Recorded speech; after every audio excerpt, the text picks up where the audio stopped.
അപ്പം ഈ പേജിൽ ഈ കുട്ടി എന്ന് പറയുന്നുണ്ട്, ഐ ഡിഡ് ലൈക്ക് ദിസ്. അപ്പം അപ്പം ഞാൻ ഇതുപോലെയാണ് ചെയ്തത് എന്ന് പറയുക. അപ്പം ഇതിൽ നമുക്ക് കാൽക്കുലേറ്റ് ചെയ്യുന്ന രീതിയാണ് കൊടുത്തിരിക്കുന്നത്. അപ്പം ഇവൻ നോക്കിയപ്പോഴത്തേക്ക് ചെയ്യുന്നത് 7 + 11. അപ്പം 7ഉം 11ഉം ഇവ സ്പ്ലിറ്റ് ചെയ്ത് എഴുതിയിരിക്കുന്നത് 7 + 10 + 1 എന്നാണ്. അപ്പം ഇത് എങ്ങനെ എഴുതാൻ പറ്റും? ഈ 7ഉം 10ന്റെ കൂടെ ആഡ് ചെയ്യുമ്പോൾ 17 കിട്ടും. അപ്പം 17 പ്ലസ് പിന്നെ ഈ 1 കൂടെ ആഡ് ചെയ്യണം. അപ്പോൾ 17 + 1 വരുമ്പോൾ 18 കിട്ടും. പിന്നെ ഇവിടെ എഴുതിയിരിക്കുന്ന how many dolls did SEBI make in 2 days. അപ്പം 2 ദിവസത്തിനുള്ളിൽ സെബി എത്ര പാവകൾ ഉണ്ടാക്കിയെന്നാണ് ചോദിച്ചിരിക്കുന്നത്. അതപ്പോൾ ഇങ്ങനെ കാൽക്കുലേറ്റ് ചെയ്യാൻ പറ്റും. സെബി ആദ്യത്തെ ദിവസം 12ഉം അതുപോലെ തന്നെ രണ്ടാമത്തെ ദിവസം 7ഉം ആയിരുന്നു. അപ്പം അത് രണ്ടും കൂടെ ആഡ് ചെയ്യണം. 12 + 7. അപ്പം അത് സ്പ്ലിറ്റ് ചെയ്ത് എഴുതുമ്പോൾ 10 + 2 പ്ലസ് പിന്നെ ഈ 7ഉം കൂടെ ആഡ് ചെയ്യുക 7. അപ്പൊ എങ്ങനെ എഴുതാം? 10 പ്ലസ് ഈ 2ഉം 7ഉം കൂടെ ആഡ് ചെയ്യുമ്പോൾ 9 കിട്ടും. അപ്പൊ 10 + 9. അപ്പോഴത്തേക്കും നമുക്ക് എങ്ങനെ എഴുതാൻ പറ്റും? 10 + 9 വരുമ്പോഴത്തേക്കും 19. അപ്പം 19 എന്ന് വരും. അപ്പം അതേപോലെ തന്നെ how many dolls did Joji make in 2 days. അപ്പം ജോജി 2 ദിവസത്തിനുള്ളിൽ എത്ര പാവകൾ ഉണ്ടാക്കിയെന്ന് ചോദിച്ചിട്ടുണ്ട്. അപ്പം അതെങ്ങനെ കാൽക്കുലേറ്റ് ചെയ്യും? ജോജി ഫസ്റ്റ് ഡേ 6 ഡോൾസ് ആയിരുന്നു, അതേപോലെ തന്നെ സെക്കൻഡ് ഡേ 11 ഡോൾസ് ആയിരുന്നു. അപ്പൊ അത് രണ്ടും കൂടി ആഡ് ചെയ്യണം. അതപ്പോ എങ്ങനെ വരും? 6 പ്ലസ് ഈ 11 സ്പ്ലിറ്റ് ചെയ്താൽ 10 + 1.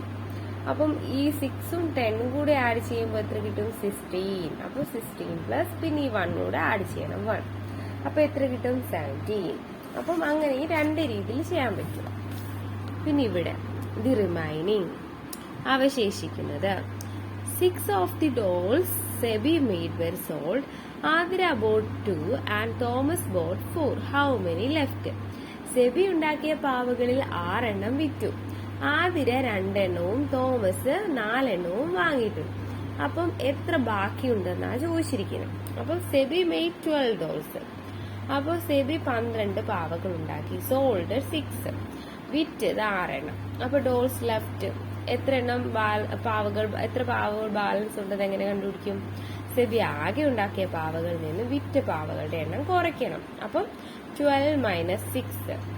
First subtract the dolls Athira boat. അപ്പം ആദ്യം എന്ത് ചെയ്യണം? ഈ ആകെ ഉണ്ടാക്കിയ പാവകളുടെ എണ്ണത്തിൽ നിന്നും ആതിര മേടിച്ച് 2 എണ്ണം കുറയ്ക്കണം. അപ്പൊ എത്ര കിട്ടും? 12 - 2 = 10. Then subtract the dolls Thomas boat. പിന്നെ ഈ 10ൽ നിന്നും എത്ര കുറയ്ക്കണം? തോമസ് മേടിച്ച് 4 എണ്ണം കൂടെ കുറയ്ക്കണം, സബ്സ്ട്രാക്ട് ചെയ്യണം. അപ്പൊ എങ്ങനെയാ? 10 - 4. അപ്പൊ എത്ര കിട്ടും? 6. അപ്പൊ now we have subtracted 6 from 12. അപ്പൊ നമുക്ക് ഇനി എന്ത് ചെയ്യണം? ഈ 6 12ൽ നിന്നും കുറയ്ക്കണം. How I calculated 6 added to 6 gives 12. 6 6ന്റെ കൂടെ ആഡ് ചെയ്യുമ്പോൾ എത്ര കിട്ടും? 12 കിട്ടും. 12 - 6 = 6.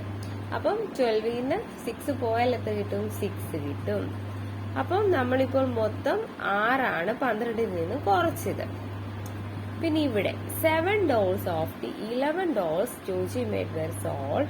How many dolls are left? Joji ഉണ്ടാക്കിയ 11 പാവകളിൽ 7 പാവകൾ വിറ്റു. ഇനി എത്ര എണ്ണം ബാക്കിയുണ്ട് എന്നുള്ളതാ ചോദിച്ചിരിക്കുന്നത്. അപ്പം ജോജി മെയ്ഡ് 11 ഡോൾസ്. അപ്പോഴത്തേക്കും പിന്നെ ഡോൾസ് ലെഫ്റ്റ് 11 - 7. അപ്പം സോൾഡ് ഔട്ട് 7 ആണ്. അപ്പം Joji made 11 dolls, sold 7. Dolls left എങ്ങനെ കണ്ടുപിടിക്കും?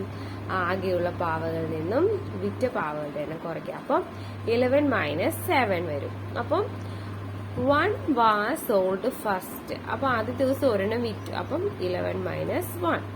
അപ്പൊ എത്ര കിട്ടും? 10 കിട്ടും. Then 6 more sold. പിന്നെ 6 എണ്ണം കൂടെ വിറ്റു. അപ്പം ഈ 10ൽ നിന്ന് പിന്നെയും 6 കുറയ്ക്കണം. അപ്പൊ 10 - 6 = 4. How I calculate?